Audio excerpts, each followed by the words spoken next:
একটা ছোট্ট দুর্বল বানর, নাম তার রিও।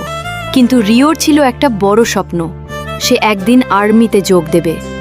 রিও যখন আর্মিতে যোগ দিতে গেল, তার উচ্চতা ও শক্তি কম হওয়ায় সবাই বলল, তুমি যোগ্য নও। সে মন খারাপ করল, কিন্তু হাল ছাড়ল না। একজন ভালো আর্মি অফিসারের সাহায্য নিয়ে রিও নিজেকে তৈরি করতে শুরু করল।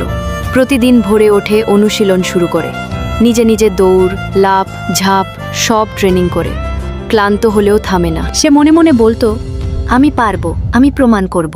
দিন যায়, মাস যায়, রিও আগের থেকে অনেক বেশি শক্তিশালী হয়ে ওঠে। সে আর ছোট বা দুর্বল নয়, সে এখন আত্মবিশ্বাসী, সাহসী ও পরিশ্রমী। রিও আবার গেল আর্মিতে আবেদন করতে। এইবার সবার চোখ বড় হয়ে গেল। কেউ যদি তোমাকে ছোট ভাবে, তুমি নিজেকে ছোট ভেবো না। নিজের উপর বিশ্বাস রাখো, কঠোর পরিশ্রম করো, তাহলে তুমি একদিন সবার হৃদয় জায়গা করে নেবে, ঠিক যেমন রিও পেরেছিল।